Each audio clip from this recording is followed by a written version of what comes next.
Saudi যুবরাজ এখন মুকুটহীন বাদশাহ। Saudi আরবে আসা বিদেশি নেতাদের অভ্যর্থনা জানানো থেকে শুরু করে বিভিন্ন আঞ্চলিক সম্মেলনে নেতৃত্ব দান সবকিছুই এখন করছেন দেশটির যুবরাজ মোহাম্মদ বিন সালমান।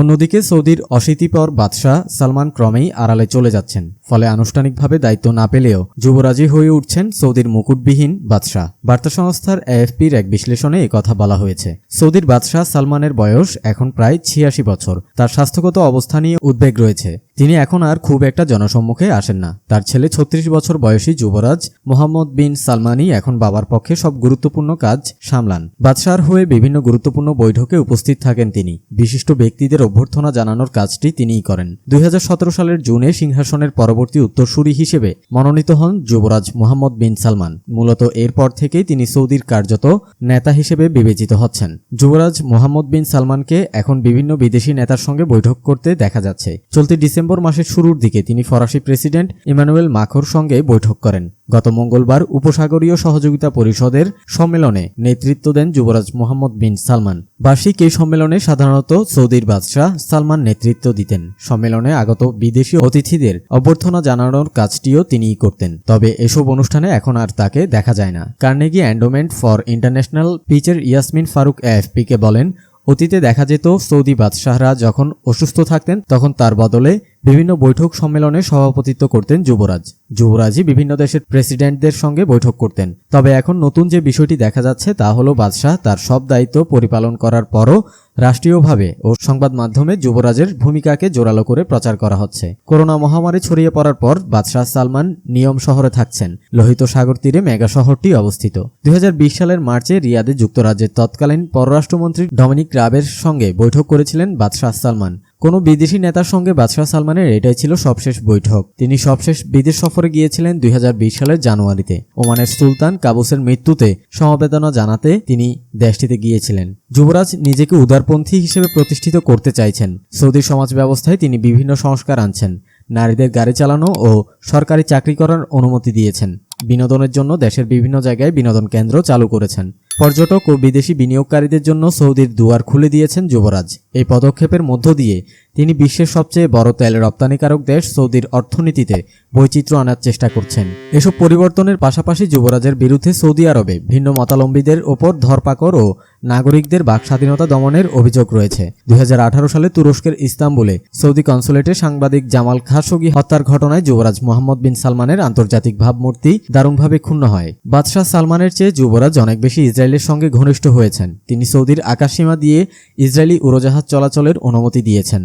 ওয়াশিংটন ভিত্তিক গবেষণা প্রতিষ্ঠান আরব গালফ ইনস্টিটিউটের বিশেষজ্ঞ ক্রিস্টিন ডিওয়ান মনে করেন, বাদশাহ সালমানের দীর্ঘজীবিতা থেকে সুবিধা পাচ্ছেন যুবরাজ। অন্যদিকে উত্তর কোরিয়ায় ১১ দিনের জন্য হাসি নিষিদ্ধ।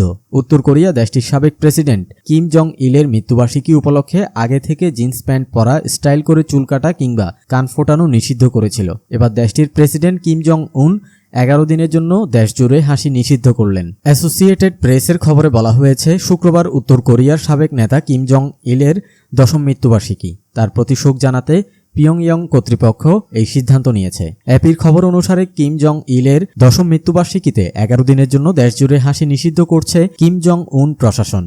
এছাড়া বাজার করা, মদ খাওয়াও নিষিদ্ধ করা হয়েছে। একই সঙ্গে সব ধরনের বিনোদনমূলক কার্যকলাপ বন্ধ রাখার নির্দেশও দেওয়া হয়েছে। গোটা দেশ আগামী ১১ দিন কিম জং ইলের মৃত্যু শোক পালন করবে।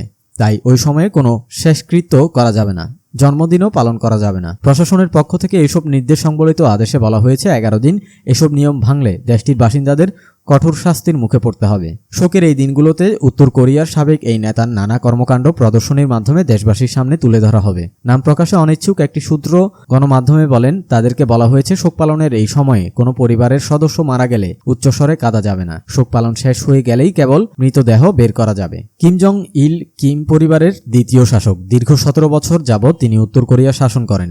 ২০১১ সালের ১৭ ডিসেম্বর তিনি মৃত্যুবরণ করেন। ব্রিটিশ সংবাদ মাধ্যম রয়টার্সের খবর অনুসারে মৃত্যুর ২ দিন পর্যন্ত রাষ্ট্রীয় গণমাধ্যম কিম জং ইলের মৃত্যুর খবর প্রচার করেনি।